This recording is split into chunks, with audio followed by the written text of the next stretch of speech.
नमस्कार, grand news network में आप सभी का स्वागत है और बुलेटिन की खास खबरों के साथ मैं हूं आपके साथ सीमा। चलिए अब एक नजर डाल लेते हैं आज के बुलेटिन की खास खबरों की ओर। खबरों का सिलसिला शुरू करें उससे पहले एक नजर आज की सुर्खियों पर।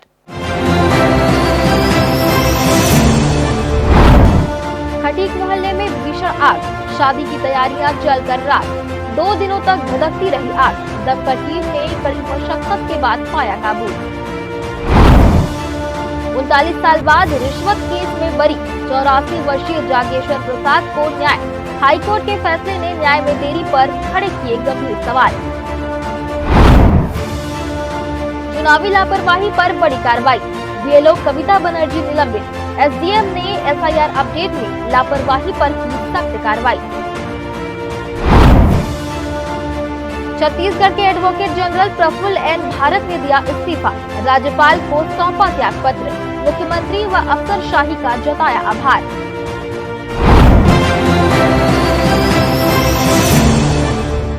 ये थी सुर्खियां और अब खबरें विस्तार से। बिलासपुर जिले के कोतवाली थाना क्षेत्र के खटीक मोहल्ला में सोमवार देर रात भीषण आगजनी की घटना सामने आई, जिसमें लाखों का नुकसान हुआ। जानकारी के अनुसार उषा देवी के घर में शादी की तैयारियां चल रही थी, तभी अचानक शॉर्ट सर्किट से आग भड़क उठी और देखते ही देखते विवाह के लिए खरीदे गए कपड़े और अन्य सामान जलकर खाक हो गए। घटना से पूरे क्षेत्र में हड़कंप मच गया, जिसके बाद आसपास के लोगों ने तुरंत पुलिस और दमकल विभाग को सूचना दी। टीम मौके पर पहुंची और देर रात तक कड़ी मशक्कत के बाद आग पर काबू पाया जा सका, लेकिन मंगलवार को उसी घर में दोबारा आग सुलग उठी, जिससे फिर से अफरा तफरी का माहौल बन गया। सूचना मिलते ही दमकल की टीम एक बार फिर पहुंची और तत्परता से कार्रवाई करते हुए आग को पूरी तरह काबू में कर लिया गया। भारतीय कम्युनिस्ट पार्टी और वामपंथी दलों द्वारा 18 नवंबर 2025 को दोपहर 12 बजे नेहरू चौक में धरना एवं आम सभा आयोजित की गई। आयोजकों का कहना है कि देश में समानता, सद्भाव, भाईचारे और समावेशी समाज के लिए स्थापित मानवीय मूल्यों पर लगातार हमले बढ़ रहे हैं। पूंजीपति हितों को साधने के लिए संविधान प्रदत्त नागरिक अधिकारों को कमजोर किया जा रहा है, जिससे दलितों, आदिवासियों, अल्पसंख्यकों और कमजोर वर्गों पर अत्याचार बढ़े हैं। सभा में बिजली दरों में की गई बढ़ोतरी, स्मार्ट मीटर की अनिवार्यता और 400 यूनिट तक मिलने वाली क्रॉस सब्सिडी बंद किए जाने का मुद्दा प्रमुख रहेगा। वाम दलों ने आरोप लगाया कि सरकार की नीतियों से गरीब परिवार दोगुना बिजली बिल भरने को मजबूर है। संगठनों ने मांग की है कि बिलासपुर के सभी भूमिहीन परिवारों को रिहायशी पट्टा दिया जाए, बस्तियों को उजाड़ने की कार्रवाई रोकी जाए तथा ठेला, गुमटी, बस्ती और चालान पर रोक लगे। देवरी खुर्द के वर्षों से काबिज परिवारों को पट्टा और आवास उपलब्ध कराने तथा हाई कोर्ट के आदेश का पालन कराने की भी मांग उठाई गई। पिछले 11 साल से तो ऐसे मामले और ज़्यादा बढ़ते क्रम में है। ये मनुवादियों की सरकार है, तो उसके विरोध में आज पूरा देशव्यापी जिला मुख्यालय पे कम्युनिस्ट पार्टी का, सीपीआई, सीपीएम, माले, सभी कम्युनिस्ट पार्टियों का जो है धरना प्रदर्शन हो रहा है किसान मजदूर महासंघ के साथ। दूसरा मांग ये है कि छत्तीसगढ़ में जो पिछली सरकार के द्वारा 400 यूनिट तक जो बिजली बिल हाफ था, उसको ये विष्णुदेव भाजपा आरएसएस की सरकार ने ख़त्म कर दिया है, जिसके चलते आज लोगों के बिजली बिल 2 गुना और 3 गुना और 4 गुना आ रहा है। उसका हम विरोध करते हैं। हम मांग करते हैं कि जो बिजली का यूनिट जो बढ़ाया गया है उसको कम किया जाए और पुनः जो हाफ बिजली बिल योजना थी उसको लागू किया जाए। और इसी प्रकार पूरे बिलासपुर जिले में लाखों लोगों को जो पट्टा दिया गया है उनको जो है पुनः रखा जाए, पट्टा को यथावत रखा जाए। और यहाँ पर वोट के समय सभी जो है वैध हो जाते हैं और उसके बाद जब सरकार बन जाती है उसके बाद अवैध पट्टा के नाम से, अवैध कब्जा के नाम से जो उसको तोड़ा जाता है, ये गलत है। इसी प्रकार जो नया योजना अभी आया है सरकार का कि ठेले वाले को, गुमटी वाले को लाइसेंस लेना पड़ेगा, ये सब लूटने की योजना है, सब पैसा कमाने की योजना है। और ये सब के विरोध में आज का धरना प्रदर्शन है, जिसमें किसान मजदूर महासंघ और सभी कम्युनिस्ट पार्टियां आज धरने पे है। बात ही क्या है, ये तो आंदोलन आगे बढ़ेगा ही, कोई पीछे नहीं हटने का है। ये तो देशव्यापी मामला है और प्रदेशव्यापी मामला है। बिजली का सवाल को लेकर के है, वर्षों से कागजों को पट्टा के सवाल को लेकर के है। दलितों पर जो अत्याचार हो रहा है, क्योंकि आज जो सरकार भ्रम में है कि हम कुछ भी कर लेंगे, तो भ्रम में नहीं रहना चाहिए। हम ये कहना चाहते हैं बिलासपुर जिले से एक चौंकाने वाली और बेहद गंभीर खबर सामने आई है। ग्राम पंचायत कोड़ापुरी बरदूला के ग्रामीणों ने अपने ही सरपंच पर अवैध शराब के बड़े कारोबार का आरोप लगाया है। आरोप इतने गंभीर हैं कि गांव के सैकड़ों महिला पुरुष आज एक साथ जनदर्शन में पहुंचे और कलेक्टर को लिखित में शिकायत सौंपी। ग्राम कोड़ापुरी बरदूला के ग्रामीणों का कहना है कि उनके गांव के सरपंच पिछले कई वर्षों से कच्ची महुआ शराब और भट्टी की अवैध शराब बेच रहा है। ग्रामीणों के मुताबिक यह कारोबार इतने खुलेआम चल रहा है कि कई बार शिकायतें सकरी थाना और प्रशासनिक अधिकारियों तक पहुंचाई गई, लेकिन अब तक कोई कार्रवाई नहीं हुई। ग्रामीणों ने कलेक्टर को बताया कि गांव में बनने वाली कच्ची और यूरिया मिली शराब लोगों की जिंदगी के लिए खतरा बन चुकी है।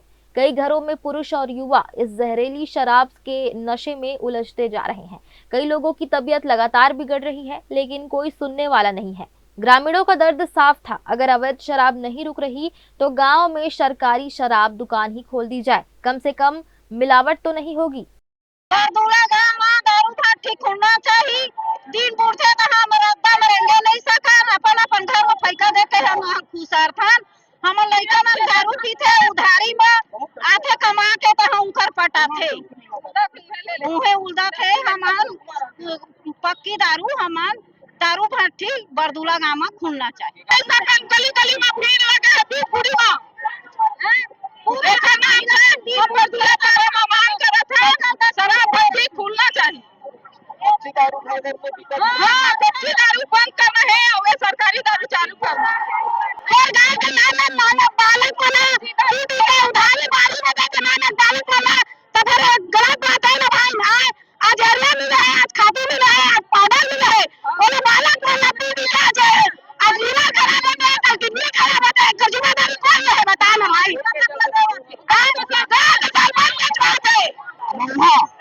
और कच्ची भट्टी दारू लेकर बेच रहे हैं 3-4 लोग, बात नहीं मान रहा है, जिसके कारण हम यहाँ आए हैं कलेक्टर से मांग करें भट्टी खुलना चाहिए।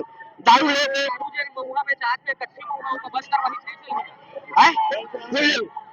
बंद करवा दियो दारू नहीं हो सका, भट्टी खुलना चाहिए। भट्टी बंद करवा दी नहीं हुआ, चालू कर दी। हाँ 2 महीने के पहले 10,000 जुर्माना है से अब बिहान भाई वहाँ फिर लाइव शुरू कर दी जगह से कि अत्याचार हो। हाँ मंगलवार को जनदर्शन में सैकड़ों महिला और पुरुषों ने एकजुट होकर आवाज उठाई। गांव में अवैध शराब बंद हो और सरकारी दुकान की व्यवस्था की जाए ताकि अवैध व्यापार पर रोक लग सके। इधर जब इस पूरे मामले पर आबकारी आयुक्त नवनीत तिवारी से बात की गई तो उन्होंने बताया कि बरदूला में सरकारी शराब दुकान के लिए जगह पहले से ही चयनित की जा चुकी है। पिछली बार दुकान खोलने की प्रक्रिया शुरू भी की गई थी, लेकिन सरपंच की आपत्ति के कारण वह खुल नहीं पाई थी। अब प्रशासन जल्द ही दुकान खोलने की तैयारी आगे बढ़ाएगा। वहीं कलेक्टर संजय अग्रवाल ने ग्रामीणों की शिकायत पर गंभीरता दिखाते हुए पूरे मामले की जांच के निर्देश दिए हैं। ग्राम कोड़ापुरी में शासकीय शराब दुकान जो है वो नवीन स्थल पर स्थानांतरित की जानी थी, जिसके लिए कोड़ापुरी ग्राम का ग्राम सभा से प्रस्ताव मिला था। उस प्रस्ताव पर राज्य शासन से अनुमोदन हुआ था और हमें वहाँ पर एक नई शराब दुकान खोलनी थी जो कि स्थानांतरित होकर के जा रही है। संबंधित अभी 2 दिवस पूर्व जब आबकारी बल और पुलिस बल वहाँ मौके पर पहुँचा तो वहाँ की बरदूला पारा क्षेत्र की कुछ महिलाओं के द्वारा शासकीय शराब दुकान खोलने का विरोध किया गया है। परिणाम स्वरूप दुकान अभी नहीं खोली जा सकी है। आज कलेक्ट्रेट में ग्राम कोड़ापुरी के लगभग 100 से 150 लोग एकत्रित हुए थे और उन्होंने ज्ञापन देके ये मांग की है कि शासकीय शराब दुकान जो अलॉट हुई है वो वहीं पर खोली जाए। तो उसके लिए आगामी तैयारियां की जा रही हैं और जैसा भी उपयुक्त समय देख करके वहाँ दुकान व्यवस्थापन की प्रक्रिया कर दी जाएगी। कोड़ापुर से लोग आए थे, उनका यही था कि सरपंच इलीगल वहाँ पे काम कराता है और इस कारण से सरपंच वहाँ पे शराब भट्टी नहीं खोलना चाहता है ताकि उसके इलीगल जो चीज़ें हैं वो होती रहें। सर उसमें क्या कार्रवाई की जाएगी? अभी क्या शराब जांच करेंगे, अभी तो आवेदन आया है, जांच करके फिर उसमें जो भी। सर ग्राम कोड़ापुरी बरदूला के लोग वर्षों से अवैध शराब के डर और नुकसान के बीच जी रहे हैं। अब प्रशासन की जिम्मेदारी है कि ग्रामीणों को इस समस्या से राहत दिलाई जाए। फिलहाल ग्रामीणों की निगाहें प्रशासनिक फैसले पर टिकी हुई है। ग्रैंड न्यूज के लिए कैमरामैन राहुल ठाकुर के साथ भारतेंदु कौशिक की रिपोर्ट।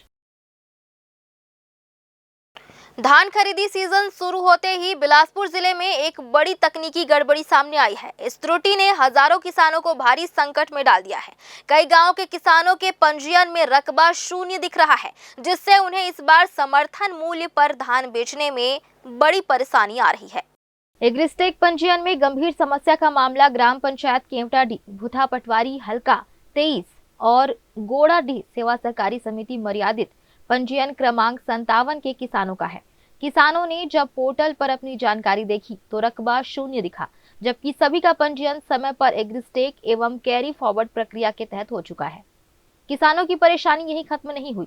कई किसानों की धान गिरदावरी भौतिक सत्यापन रिपोर्ट में फसल विवरण उपलब्ध ही नहीं बताया जा रहा है, यानी सिस्टम ही यह स्वीकार नहीं कर रहा कि किसानों ने खेतों में धान बोया है। यह तकनीकी त्रुटि किसानों को धान विक्रय और सरकारी लाभ दोनों से वंचित कर सकती है। अपनी समस्या को लेकर गांव के सभी किसान एक साथ कलेक्ट्रेट पहुंचे। उन्होंने कलेक्टर के नाम सामूहिक आवेदन सौंपकर अपनी पीड़ा बताई। किसानों का कहना है कि यह त्रुटि नई नहीं है। पहले वे तहसील कार्यालय पचपेड़ी गए, फिर 28 अक्टूबर 2025 को एसडीएम और कलेक्टर को भी आवेदन दिया गया, लेकिन कई बार गुहार लगाने के बाद भी समस्या जस की तस बनी हुई है। किसानों ने कहा कि वे पिछले कई दिनों से पटवारी, तहसील कार्यालय और सीएससी सेंटर के लगातार चक्कर काट रहे हैं, लेकिन कोई समाधान नहीं मिला। थक कर वे अब कलेक्टर के पास पहुंचे हैं। हम बहुत ही दुखी किसान हैं। मोर नाम अवधराम भारद्वाज है। मैं ग्राम पंचायत केवटाडीह भूथा के रहोइया हमन धान खरीदी के परेशानी में सितंबर से कलेक्टर साहब का रात हन जन दर्शन में आ रहे हैं। कलेक्टर साहब के पास आश्वासन भर मिलिस, कुछ नहीं हुई। एसडीएम करे गए रहन, वहाँ भी आश्वासन मिलिस, अभी तक नहीं हुई। तहसीलदार साहब करो तो कईयों बार आत हन, फिर भी हमारी समस्या दूर नहीं हुआ थे। हम आशा लेके अभी फिर कलेक्टर साहब के पास आए हैं। धान खरीदी शुरू हो गए है। हमारे जितना किसान है 294 सूची किसान में पंजीकृत, सबके घर में हरिया नहीं चढ़ाते। यहाँ पर हमारे धान नहीं बेचाई तो हम कर्जा कामा छोड़बो। अतक महंगा खेती खार करे हैं। आज तक जितना भी लोग लड़का जवान डोकरी बुढ़िया सब दुखी है, धान नहीं बेचाते हैं। नहीं बेचा धान भाई, हमारे जीरो रकबा 00 बता दे थे। हाँ केरी फार्म पूरा गांव भर के 294 किसान के हैं। हमारे हुआ धान खरीदी, बस यही चाहत हन। हम पूरा परेशान हन। हम उनके जो खेत खार है हम उनके नाम है, वो आने गांव दूसरे गांव चल रहे है, जानेगा। तो ओकरे हम टोकन कटवा जाते हैं ना कुछ उप जाते हैं, तो हम उनके नाम हो जीरो हो जाते हैं, टोकन नहीं कटते। जब तक हम धान नहीं बेचाही तो हमको तो मरना ही मरना है। अरे कौन भी गाड़े है, पटवारी भी गाड़े है कि तहसीलदार भी गाड़े है, का पता जाने का। वो तो ज़्यादा हम गाँव में है कि बाकी उमन के गाँव ही अभी आने गाँव में तो हम नहीं जाना भैया। हम हमारे गाँव के हम जानबो, हमारे केवटाडीह की तरफ से हम हर जात है। वो तो तिवारी महाराज जी हवा हम लोग सब हम। किसान साफ कह रहे हैं कि यदि रकबा संबंधी त्रुटि और फसल विवरण अपडेट नहीं हुआ तो उन्हें भारी नुकसान उठाना पड़ेगा।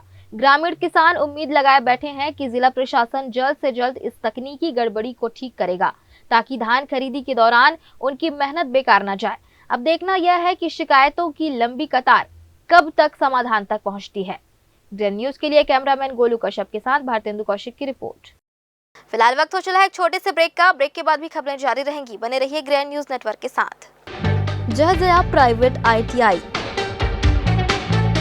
NCVT से मान्यता प्राप्त एंड ISO सर्टिफाइड 10वीं पास विद्यार्थियों के लिए 2 year electrician course, COPA 1 year course, computer operating and programming assistant course, best classroom facility, admissions open. जहजया private ITI, riverview colony, Koni, Bilaspur, Chhattisgarh. Break के बाद आप सभी का स्वागत है। रायपुर के एक जर्जर मकान में 84 वर्षीय जागेश्वर प्रसाद अवधिया आज भी अपनी बीती जिंदगी के दर्द को ढो रहे हैं।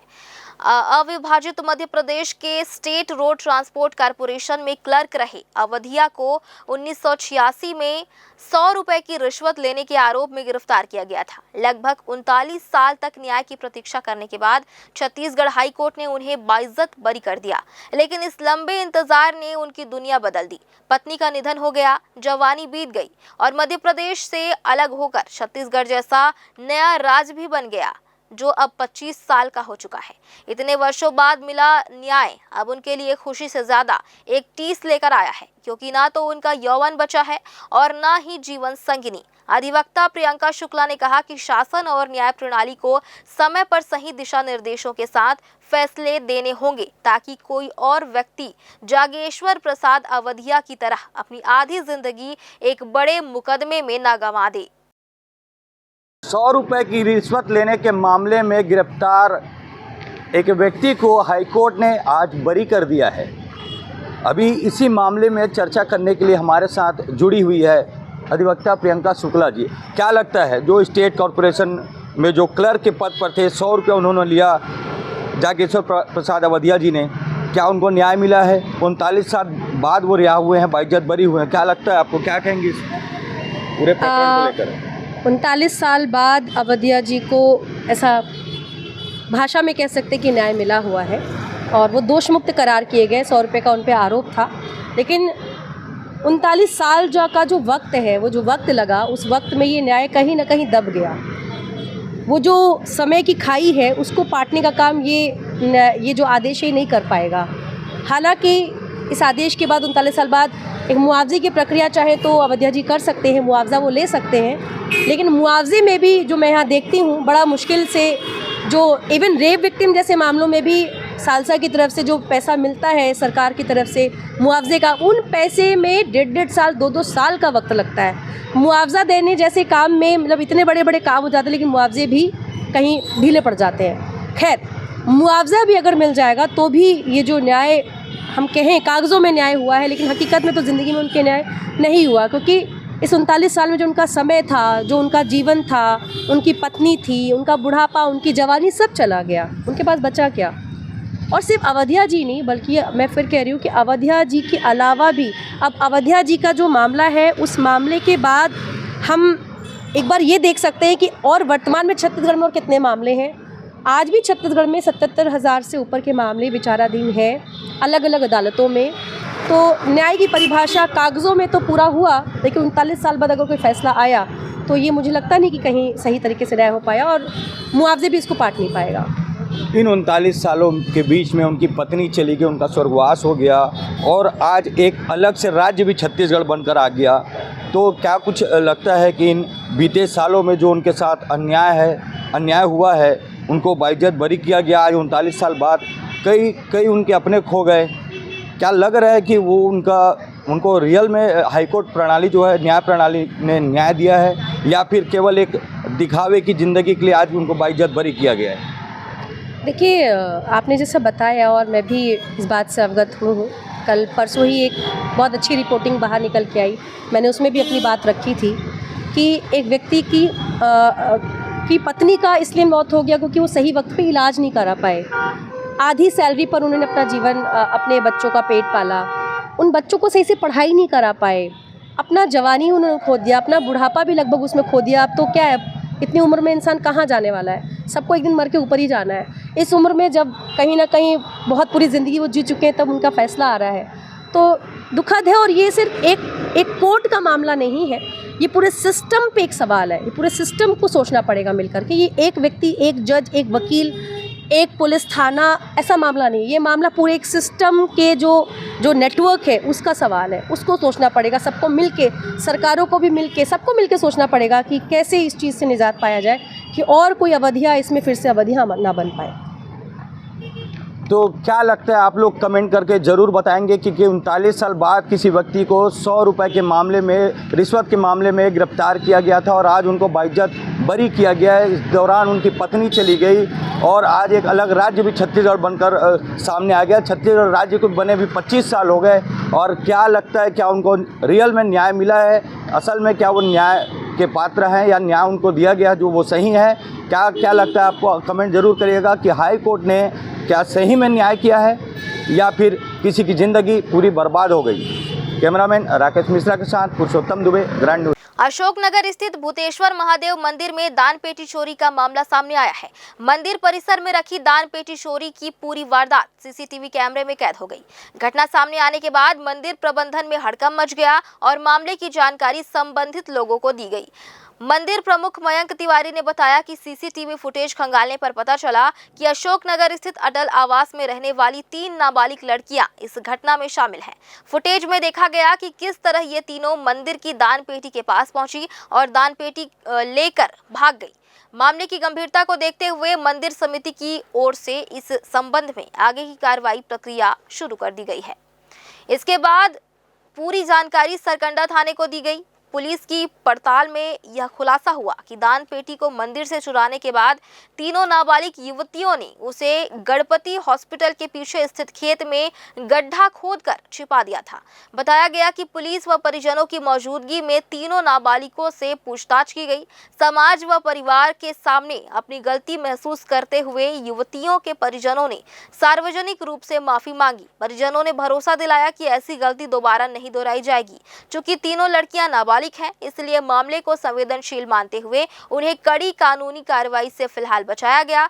समझाइश देकर परिजनों के सुपुर्द कर दिया गया है। दान पेटी से निकाली गई राशि को वापस मंदिर प्रबंधन को लौटाने की बात कही गई है। मंदिर समिति का कहना है कि इस घटना से सभी को सीख लेनी चाहिए और बच्चों पर विशेष निगरानी रखकर उन्हें अच्छे संस्कार देने की जिम्मेदारी परिवार और समाज दोनों की है।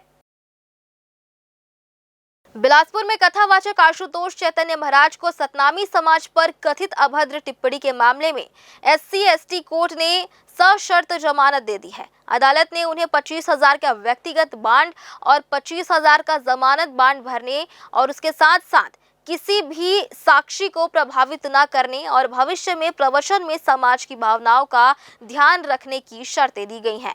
बिलासपुर के तखतपुर में हुए प्रवचन के दौरान कथावाचक आशुतोष चैतन्य महाराज के द्वारा सतनामी समाज को लेकर कथित अभद्र टिप्पणी करने के खिलाफ दर्ज मामले में उन्हें SC/ST कोर्ट से सशर्त जमानत मिल गई है। पुलिस ने उन्हें गिरफ्तार कर कोर्ट में पेश किया था। अदालत ने मामले की गंभीरता को देखते हुए विशेष शर्तों के साथ जमानत मंजूर कर दी है। प्रकरण के विभिन्न तथ्यों को माननीय न्यायालय के समक्ष रखा गया, जिसके पश्चात न्यायालय ने पाया कि इसमें जमानत दिया जाना चाहिए, तो उन्होंने शर्तें अधिरोपित की, जिसके आधार पर चैतन्य महाराज को जमानत प्राप्त हुई है।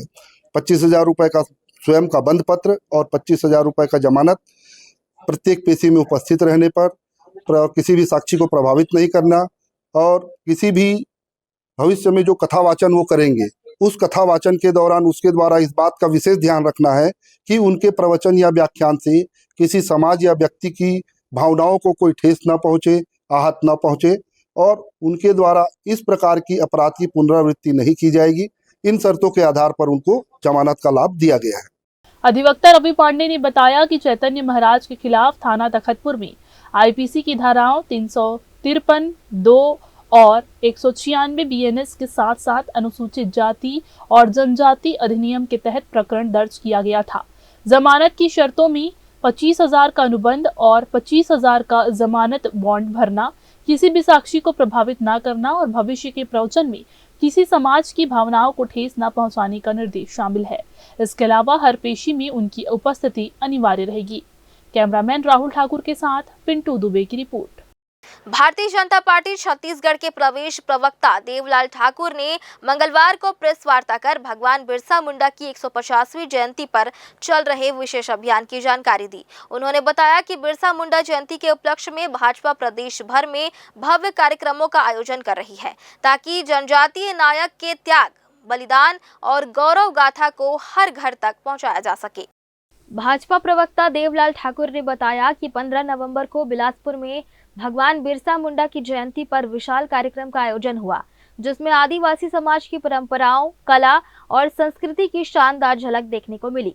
उन्होंने कहा कि भाजपा द्वारा यह अभियान पूरे प्रदेश में लगातार चलाया जा रहा है और इसका भव्य समापन 20 नवंबर को अंबिकापुर में होगा। इस ऐतिहासिक कार्यक्रम में देश की राष्ट्रपति द्रौपदी मुर्मू मुख्य रूप से अतिथि के रूप में शामिल होंगी। पत्रकारों से चर्चा में देवलाल ठाकुर ने केंद्र की मोदी सरकार को आदिवासी हितों की सच्ची हितैषी बताते हुए कहा कि केंद्र सरकार की हर योजना का लाभ छत्तीसगढ़ के जनजातीय समाज तक तेजी से पहुंच रहा है। चाहे शिक्षा हो, स्वास्थ्य, आजीविका या वनाधिकार, हर क्षेत्र में आदिवासी समाज को मजबूत करने का काम लगातार किया जा रहा है। धर्मांतरण के मुद्दे पर प्रवक्ता देवलाल ठाकुर ने कहा कि आदिवासी समाज ने कभी गुलामी स्वीकार नहीं की और न ही अंग्रेज उन्हें अपने अधीन कर पाए। आदिवासी समुदाय अपनी संस्कृति, परंपरा और जीवन मूल्यों की रक्षा के लिए हमेशा सजग और तत्पर रहा है। उन्होंने यह भी कहा कि भारतीय जनता पार्टी आदिवासी समाज की भावना, उनकी सांस्कृतिक पहचान और धार्मिक स्वतंत्रता का पूरा सम्मान करती है और उसे सुरक्षा देने के लिए अग्रसर है। उनके लिए बनी हुई है और निश्चित ही अभी छत्तीसगढ़ में वो समय नहीं है कि आदिवासी वर्ग के साथ कोई इस प्रकार की बातें आए। जितने भी हमारे छत्तीसगढ़ में जनजाति समाज के लोग रहते हैं उनको लाभ मिल रहा है, कहीं पर भी उन लाभ से वंचित नहीं होंगे। और यहाँ तक जो पिछड़ी तौर पर जो एकदम पिछड़ी जनजातियाँ हैं उनके विकास के लिए तो अलग से कार्यक्रम हमारे देश की भारत सरकार चला रही है, हमारे छत्तीसगढ़ की तो उसको लागू क्यों नहीं कर रही, इसीलिए कहा है। नहीं, निश्चित ही हमारे छत्तीसगढ़ में कोई भी वंचित नहीं हो पा रहा है। जनजाति समाज का हर व्यक्ति को इनका लाभ मिल रहा है। जी देखिए, मैं आपको फिर पीछे ले जाना चाहता हूँ कि हम तो स्वाधीनता के लड़ाई से पहले ही ब्रिटिश जो ईसाई थे यहाँ पर पहुँचे। हमारी लड़ाई क्या थी? बिरसा मुंडा की लड़ाई क्या थी? वीर नारायण सिंह की लड़ाई क्या थी? कि हमारे धर्म, संस्कृति, संस्कार में चोट न पहुँचे। कभी भी आदिवासियों ने, जनजाति वर्ग के लोगों ने गुलामी प्रथा को स्वीकार नहीं किया, ना उसे अंग्रेज गुलाम बना पाए। तो हम अपने धर्म, संस्कृति, संस्कार की रक्षा के लिए स्वयं तत्पर हैं और भारतीय जनता पार्टी हर धर्म रक्षा संस्कार के साथ खड़ी है। भाजपा का यह अभियान न केवल भगवान बिरसा मुंडा के प्रति सम्मान का प्रतीक है, बल्कि छत्तीसगढ़ के आदिवासी समाज को नई पहचान और नए गौरव से जोड़ने का एक बड़ा प्रयास भी माना जा रहा है। 20 नवंबर को अंबिकापुर में होने वाला कार्यक्रम इस पूरे अभियान का सबसे बड़ा आकर्षण बनने जा रहा है। ग्रैंड न्यूज के लिए कैमरामैन राहुल ठाकुर के साथ भारतेंदु कौशिक की रिपोर्ट। एक बार फिर से वक्त हो चला एक छोटे से ब्रेक का। ब्रेक के बाद भी खबरें जारी रहेंगी, बने रहिए ग्रैंड न्यूज नेटवर्क के साथ। जयजया प्राइवेट ITI NCVT से मान्यता प्राप्त एंड ISO सर्टिफाइड 10वीं पास विद्यार्थियों के लिए 2 year electrician course, COPA 1 year course, computer operating and programming assistant course, best classroom facility, admissions open. जयजया private ITI, riverview colony, Koni, Bilaspur, Chhattisgarh. Break के बाद आप सभी का स्वागत है। बिलासपुर जिले में चुनाव तैयारियों के बीच बड़ी कार्रवाई की खबर सामने आई है। चुनाव प्रशिक्षण और SIR अपडेट का काम तेजी से चल रहा है, लेकिन इसी प्रक्रिया में गंभीर लापरवाही सामने आने पर एक BLO को निलंबित कर दिया गया है। SDM मनीष साहू ने इस कार्रवाई की पुष्टि की है।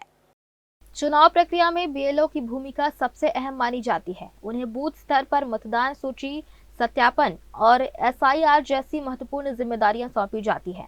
लेकिन प्रशिक्षण कार्य के दौरान एक BLO शिक्षिका कविता बनर्जी द्वारा चौंकाने वाली लापरवाही सामने आई है।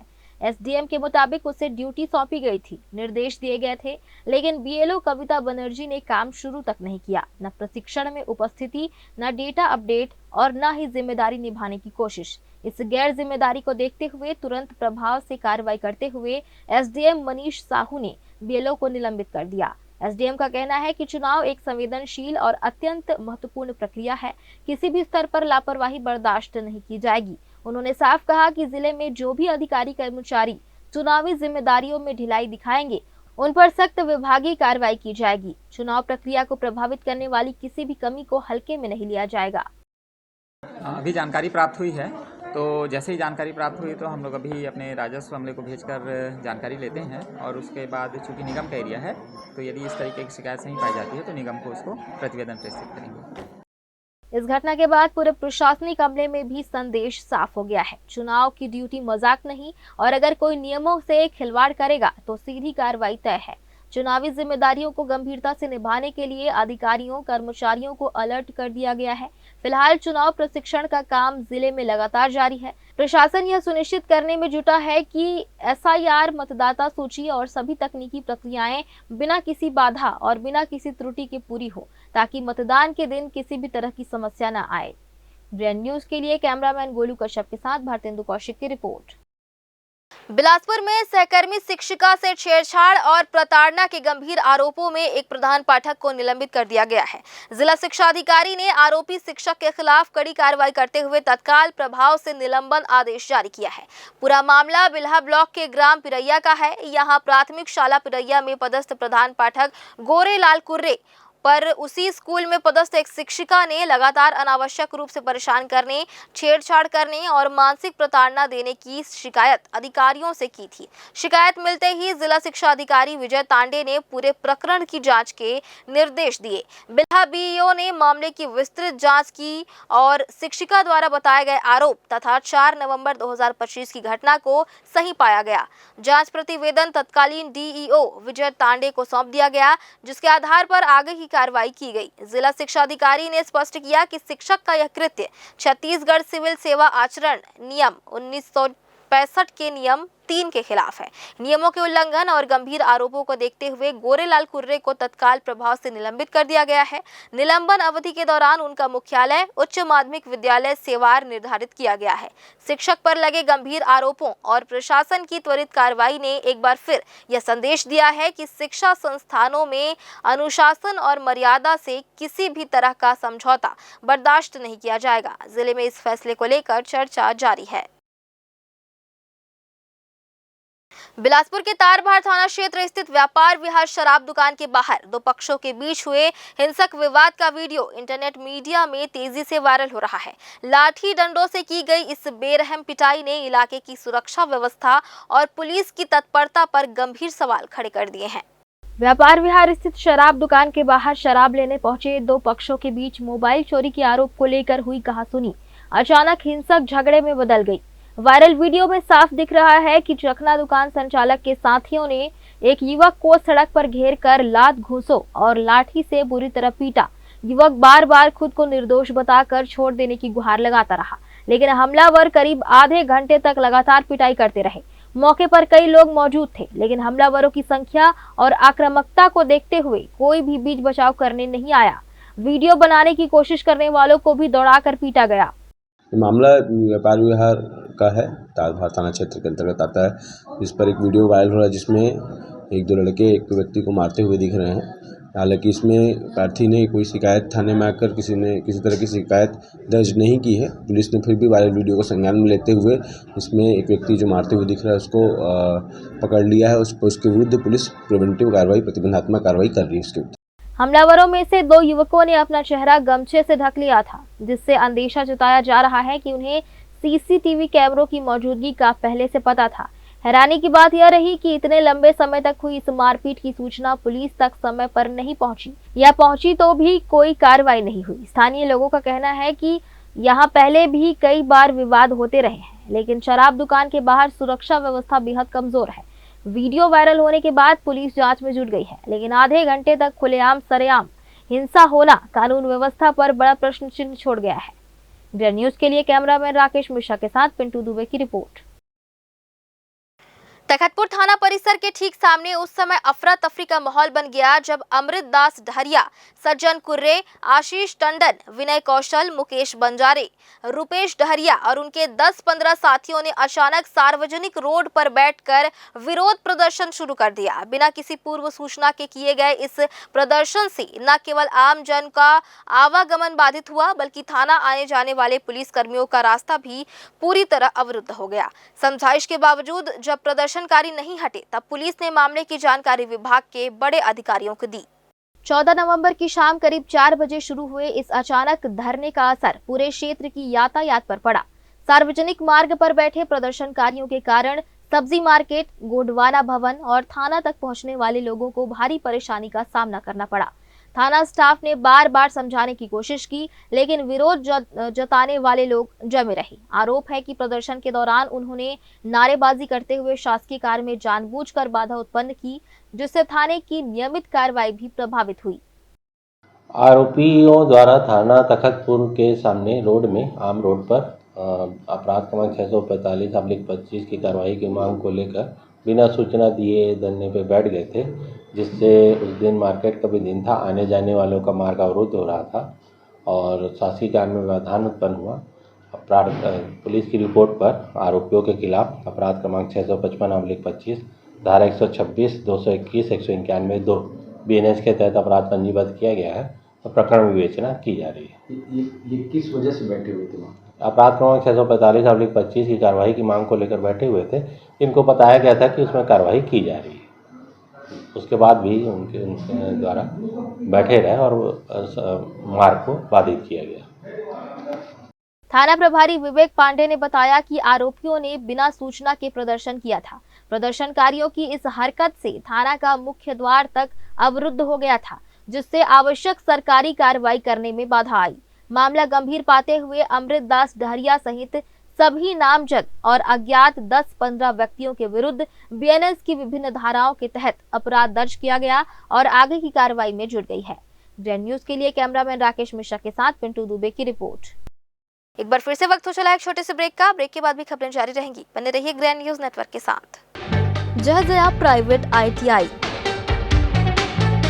NCVT से मान्यता प्राप्त एंड ISO सर्टिफाइड 10वीं पास विद्यार्थियों के लिए 2 year electrician course, COPA 1 year course, computer operating and programming assistant course, best classroom facility, admissions open.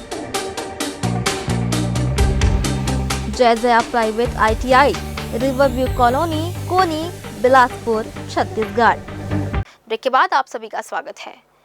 Chhattisgarh के advocate general Prafulla N Bharat ने अपने पद से इस्तीफा दे दिया है और इस संबंध में उन्होंने दिनांक 17 नवंबर 2025 को महामहिम राज्यपाल को औपचारिक त्याग पत्र सौंपा। अपने पत्र में उन्होंने मुख्यमंत्री विष्णुदेव साय और उनके मंत्रिमंडल द्वारा स्थापित विश्वास व सहयोग के लिए आभार व्यक्त किया। प्रफुल्ल भारत ने राज्य में नौकरशाहों और एडवोकेट जनरल कार्यालय के अपने सहयोगियों का भी धन्यवाद किया, जिन्होंने महत्वपूर्ण मामलों में राज्य के हितों की पैरवी करते समय पूर्ण सहयोग प्रदान किया। उन्होंने इस बात पर संतोष जताया कि उन्हें राज्य के प्रथम विधि अधिकारी के रूप में सेवा करने का सर्वोपरि अवसर प्राप्त हुआ। इस्तीफे की प्रति उन्होंने विधि एवं विधायी कार्य विभाग के प्रमुख सचिव तथा मुख्यमंत्री कार्यालय के सचिव को भी भेजी है। मंगलवार को आयोजित साप्ताहिक जनदर्शन कार्यक्रम में बड़ी संख्या में लोग अपनी समस्याएं लेकर जिला कलेक्टर संजय अग्रवाल से मिले। शहरी और ग्रामीण क्षेत्रों से आए नागरिकों ने आवास, पानी, सामुदायिक भवन और जमीन से जुड़ी परेशानियों को सामने रखा। जनदर्शन के दौरान कलेक्टर ने प्रत्येक प्रार्थी से मुलाकात की और उनकी बातों को ध्यानपूर्वक सुना। उन्होंने लोगों की समस्याओं पर तत्काल कार्रवाई के लिए संबंधित विभागीय अधिकारियों को निर्देशित किया।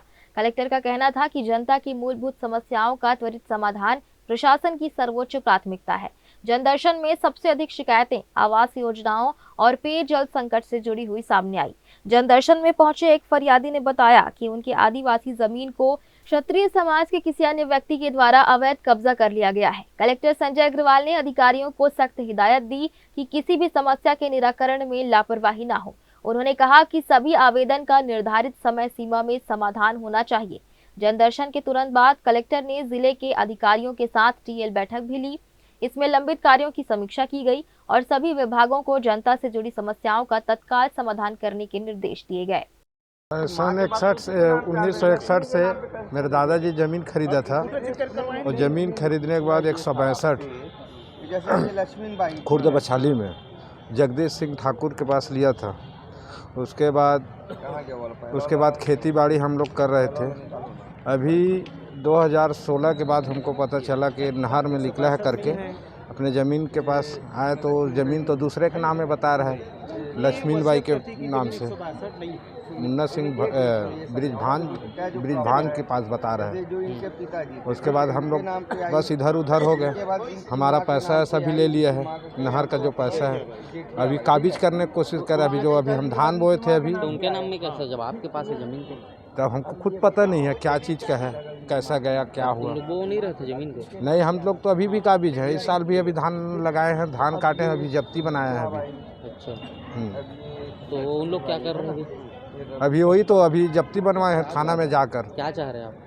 मैं चाह रहा हूं कि मेरा ज़मीन मिले, मेरा पैसा मिले। ये दुनिया भर का परेशानी, मेरे पिताजी का तबीयत ख़राब हो गया। केस 2023 से दौड़ रहे हैं। मेरे पिताजी का तबीयत ख़राब हो गया। जहां भी जा रहा हूं बस अब मैं ही जा रहा हूं। TL में विभागीय कार्यों की समीक्षा होती है और जनदर्शन में लोग आते हैं और वो अपनी जो भी आवेदन है वो आवेदन देते हैं। ये कुछ गाँव में इस तरह से प्रस्ताव आते हैं कि चूँकि वहाँ लोग इल्लीगल तरीके से इधर उधर आते हैं, यद्यपि लगातार कार्रवाई भी की जाती है, तो इस तरह से भी कुछ लोग आते हैं और कुल मिलाकर मंगलवार का दिन जिले की जनता के लिए उम्मीदों से भरा रहा। बड़ी संख्या में लोग अपनी बात लेकर पहुंचे और प्रशासन ने भी उसी गंभीरता से उनकी परेशानियों को सुना। डेन न्यूज के लिए कैमरामैन राकेश मिश्रा के साथ भारतेंदु कौशिक की रिपोर्ट। बिलासपुर जिले से एक चौंकाने वाला और बेहद गंभीर मामला सामने आया है।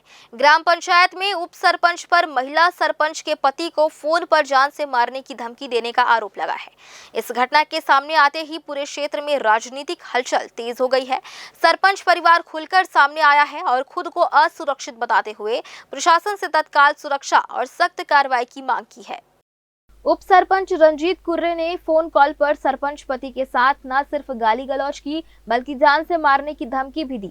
दोनों के बीच हुई बातचीत का ऑडियो अब सोशल मीडिया में आग की तरफ फैल रहा है। वायरल ऑडियो के चलते गांव का माहौल तनावपूर्ण हो गया है और लोगों में डर और आक्रोश दोनों देखा जा रहा है। पीड़ित पक्ष का आरोप है कि गांव में शराब दुकान खोलने को लेकर लंबे समय से विवाद चल रहा है। उप सरपंच लगातार दबाव बना रहा था कि पंचायत उसके मुताबिक फैसले ले, लेकिन सरपंच परिवार का कहना है कि वे कानून और नियमों के आधार पर ही काम करना चाहते हैं। इस बात को लेकर उप सरपंच ने रंजिश रखते हुए धमकी दे डाली। धमकी मिलने के बाद मामला पुलिस तक पहुंच चुका है। सरपंच परिवार कलेक्टर कार्यालय भी पहुंचा, जहां उन्होंने लिखित शिकायत देकर तत्काल कार्रवाई की मांग की। मेरे यहाँ 16 तारीख को भट्टी खुला है, शराब भट्टी जो शासन के नियम के अनुसार में खुला है और इसका विरोध तो हम लोग किए हैं। पर हमारे यहाँ का जो उप सरपंच श्रीमान रंजीत कुर्रे है, जो भट्टी खुलने के बाद शाम को 6 बजे मुझे फ़ोन किया और जान से मारने की भी धमकी दिया कि भट्टी खुलवाए हो, और इतना बेहुदा शब्द गाली दिया है। मेरे स्वर्गीय माता जी को अपमान किया है और साथ ही साथ मेरी पत्नी को और मेरी दोनों जो लड़कियां हैं जो शादी योग्य हुआ है, इसके लिए ऐसी अभद्र शब्द का दुरुपयोग किया है जिसको मैं आप लोगों को भी नहीं सुना सकता हूँ। ऐसा असहनीय शब्द का इस्तेमाल किया है मेरी लड़की के लिए, मेरे पत्नी के लिए, और जान से मारने की धमकी भी दे रहा है बार बार। और यहाँ तक कि महिलाओं के ऊपर में लांछन लगा रहा है सोशल मीडिया के माध्यम से। जितने भी महिला समिति है उनको वो आरोप लगा रहा है उनके ऊपर कि महिलाओं के द्वारा शराब भट्टी खुला गया है और उन लोग पैसा लिया है, और इसीलिए वो रात में शराब पी करके गाली गलौज करता है गली में, और इसी के कारण आज गांव में अशांति का वातावरण बना हुआ है। उप सरपंच जो पहले अवैध शराब बिक्री करता था, भट्टी खुलने के कारण शराब भट्टी उसका जो अवैध शराब बिक्री है बंद हो गया, जिस कारण उसकी आमदनी बंद हो गया है और भट्टी खुलने से उसको परेशानी है। इसीलिए उसका शराब बंद हो जाने के कारण वो महिलाओं को और हम लोगों को फ़ोन करके इतना धमकी और इतनी बुरी तरह से गाली दिया है जिससे मुझे खतरा है। क्या इसकी शिकायत आपने थाने में की? इसकी शिकायत मैं थाने में तो गया था, पर टीआई साहब मुलाकात नहीं हुआ, पर मैं माननीय कलेक्टर महोदय जी को अवगत कराया हूँ। फिलहाल गांव में माहौल गर्म है और ग्रामीण भी इस पूरे विवाद को लेकर बेहद चिंतित है। अब सबकी नजर जिला प्रशासन और पुलिस की कार्रवाई पर टिकी है कि क्या सरपंच परिवार को सुरक्षा और न्याय मिल पाएगा और क्या पंचायत में बढ़ते तनाव पर लगाम लग सकेगी। डेन न्यूज के लिए कैमरामैन गोलू कश्यप के साथ भारतेंदु कौशिक की रिपोर्ट। बिलासपुर में विकास कार्यों की रफ्तार पर फिर बड़ा सवाल। सरकारें बदलती रहीं, चेहरे बदलते रहे, लेकिन प्रशासन का ढर्रा वही का वही। काम महीने 2 महीने नहीं, सालों से अटके पड़े हैं। जनता हलाकान है, परेशान है, लेकिन न जन प्रतिनिधियों को फिक्र है, न जिम्मेदार अफसरों को कोई चिंता। शहर की जल भराव समस्या को खत्म करने के दावे के साथ बनाए जा रहे दोनों बैराज पचरी घाट और चाटीडी आज भी अधूरे खड़े हैं। जिस प्रोजेक्ट को साल भर जल भराव समाधान के नाम पर तेजी से पूरा करने का वादा किया गया था, वही अब लापरवाही की मिसाल बन चुका है। जल संसाधन विभाग के अफसर ठेकेदार पर दबाव बनाने में नाकाम है और ठेकेदार है कि अप्रोच रोड तक नहीं तैयार कर पाया। परिणाम जाम, असुविधा और लोग मजबूर। शॉर्टकट के चक्कर में रोजाना सैकड़ों लोग आधे अधूरे कीचड़ भरे खतरनाक पगडंडी से गुजरने को मजबूर हैं। बिना रेलिंग, बिना सुरक्षा ये पगडंडी किसी भी दिन बड़ी दुर्घटना की वजह बन सकती है। इन तस्वीरों में साफ दिखता है कि राहगीर किस तरह जान हथेली पर रखकर इस रास्ते से गुजर रहे हैं। क्षेत्र के लोग भी भड़क उठे हैं। उनका कहना है कि जब काम अधूरा है तो रास्ता क्यों खोला गया। प्रशासन सिर्फ दिखावा कर रहा है, असल काम ठप पड़ा है। स्पष्ट है जनता परेशानी में है और विभागों में जिम्मेदारी का कोई एहसास नहीं। प्रश्न यही, आखिर कब बदलेगा प्रशासन का रवैया? कब ये बड़े प्रोजेक्ट कागजों से निकलकर धरातल पर पूरे होंगे? फिलहाल तो बिलासपुर की जनता सिर्फ इंतजार और सहन कर रही है। विकास यदि आप चश्मे से देखेंगे कि कहाँ किस तरीके से करना है, कौन हमारे पास चरण वंदन करने आए, कौन ना आए, उसके बाद यदि हम फैसला करेंगे तो दशा तो यही होगी। बिलासपुर की जीवनदायिनी मारपा के तट पर बना ये 2 बैराज तो हमारे कार्यकाल में बना, मैं इसका सदस्य था। अरपा से वहाँ तक हम लोग पूरी पदयात्रा की, पग पग नापा और नीति और नियत का सवाल था। भूपेश बघेल की अच्छी नीति थी, अच्छा नियत था, तो बैराज बनकर तैयार हो गया। अब जरूरत थी कि इसको ठीक 2 साल होने जा रहे हैं इनकी सरकार को, उसके बाद क्या काम किया गया आपके सामने है, आप देख लीजिए। और यदि इनकी नीति नियत अच्छी होती तो ये बैराज पिछले साल ही बन गया रहता और अरपा में 12 मासा पानी दिखाई देता। कांग्रेस कार्यकाल में लगभग यह एनीकट तैयार हो गया था, कुछ कार्य बचा था। सरकार, भाजपा की सरकार आते ही यह काम पूरी तरह से रुक गया है और अफसरों के द्वारा या तो अनदेखी किया जा रहा है इसको, या तो फंड की कमी है। अब यह सरकार के में बैठे लोग, प्रशासन के लोग ही बता पाएंगे। मैं प्रशासन से मांग करता हूं कि जल्द से जल्द इस कार्य को पूर्ण किया जाए। एक बार फिर से वक्त हो चला एक छोटे से ब्रेक का। ब्रेक के बाद भी खबरें जारी रहेंगी। बने रहिए ग्रैंड न्यूज नेटवर्क के साथ। जहजया प्राइवेट ITI NCVT से मान्यता प्राप्त एंड ISO सर्टिफाइड 10वीं पास विद्यार्थियों के लिए 2 year electrician course, OPA 1 year course, computer operating and programming assistant course, best classroom facility, admissions open. जयजया private ITI, riverview colony, Koni, Bilaspur, Chhattisgarh. Break के बाद आप सभी का स्वागत है। तखतपुर थाना क्षेत्र से एक बड़ी खबर सामने आई है, जहां सोशल मीडिया पर की गई अभद्र टिप्पणी ने विवाद खड़ा कर दिया है। रॉयल छत्तीसगढ़ी नाम से एक इंस्टाग्राम यूजर पर हिंदू धर्म के लोगों के खिलाफ अभद्र टिप्पणी करने का आरोप लगा है, जिससे समुदाय की भावनाएं आहत हुई हैं। शिकायत के बाद पुलिस ने मामला दर्ज कर जांच शुरू कर दी है। इसी बीच थाना प्रभारी विवेक पांडे ने भी स्पष्ट चेतावनी दी है कि किसी भी धर्म या समाज के खिलाफ भड़काऊ या आपत्तिजनक पोस्ट करने वालों पर सख्त कार्रवाई की जाएगी। तखतपुर के चिरंजीवी ठाकुर ने थाना में शिकायत दर्ज कराई कि इंस्टाग्राम पर हिंदू समुदाय को लेकर अभद्र भाषा और विवादित टिप्पणी की गई। उन्होंने बताया कि रॉयल छत्तीसगढ़ी नाम के यूजर ने पोस्ट में कथित तौर पर हिंदू बच्चों को स्कूल की जगह मंदिर भेजने जैसी और भी अभद्र टिप्पणी की, जिससे समुदाय के लोगों ने बेहद आपत्तिजनक माना। शिकायतकर्ताओं ने पोस्ट के स्क्रीनशॉट भी पुलिस को सौंपे हैं, जिसके आधार पर मामला दर्ज किया गया है। प्रार्थी चिरंजीव ठाकुर द्वारा थाना तखतपुर में लिखित आवेदन पेश किया कि एक व्यक्ति आरोपी द्वारा एक धर्म विशेष के खिलाफ सोशल मीडिया इंस्टाग्राम में आपत्तिजनक पोस्ट किया गया है। प्रार्थी की रिपोर्ट पर थाना तखतपुर में अपराध क्रमांक 660/25 दर्ज किया गया है और प्रकरण विवेचना की जा रही है। पुलिस सभी से अनुरोध करती है कि किसी भी प्रकार का किसी धर्म, संप्रदाय, वर्ग विशेष के खिलाफ कोई भी आपत्तिजनक टिप्पणी ना करें, अन्यथा वैधानिक कार्रवाई की जाएगी। शिकायत के बाद पुलिस प्रशासन ने तत्काल कार्रवाई करते हुए सोशल मीडिया पोस्ट की जांच शुरू कर दी है। इसी दौरान तखतपुर थाना प्रभारी विवेक पांडे ने साफ शब्दों में कहा कि कोई भी ऐसा पोस्ट ना करे जिससे किसी की धर्म या समाज की भावनाएं आहत हो, अन्यथा उनके खिलाफ कड़ी कानूनी कार्रवाई की जाएगी। वहीं हिंदू संगठनों के सदस्य भी थाने पहुंचे और आरोपित पर सख्त से सख्त कार्रवाई की मांग की गई, ताकि भविष्य में इस तरह की घटनाओं पर रोक लगाई जा सके। ग्रैंड न्यूज के लिए कैमरामैन राकेश मिश्रा के साथ पिंटू दुबे की रिपोर्ट। बिलासपुर में लगभग 1 साल पुराने विवाद ने आज फिर तूल पकड़ लिया है। आम आदमी पार्टी की प्रदेश उपाध्यक्ष प्रियंका शुक्ला सहित उनके साथियों को सिविल लाइन पुलिस ने गिरफ्तार कर लिया है। यह गिरफ्तारी सितंबर 2024 के उस मामले से जुड़ी है जिसमें फिलिस्तीन का विवादित झंडा लगाए जाने के बाद आम आदमी पार्टी के प्रदर्शन ने सड़क जाम और हंगामे का रूप ले लिया था। अब इतने लंबे अंतराल के बाद की गई पुलिस कार्रवाई को लेकर आपने सवाल उठाए हैं, जबकि पुलिस का कहना है कि जांच पूरी करने के बाद ही गिरफ्तारी की गई है। सितंबर 2024 में तारबहार थाना क्षेत्र में फिलिस्तीन का विवादित झंडा लगाने का मामला सामने आया था, जिसके बाद पुलिस ने कुछ युवकों को गिरफ्तार किया था। इसी कार्रवाई के विरोध में आम आदमी पार्टी के कार्यकर्ताओं ने कलेक्ट्रेट के सामने प्रदर्शन किया और सड़क जाम कर दी, जिससे आवागमन घंटों बाधित रहा। प्रदर्शन के दौरान पुलिस और प्रदर्शनकारियों के बीच झड़प तक की नौबत आ गई।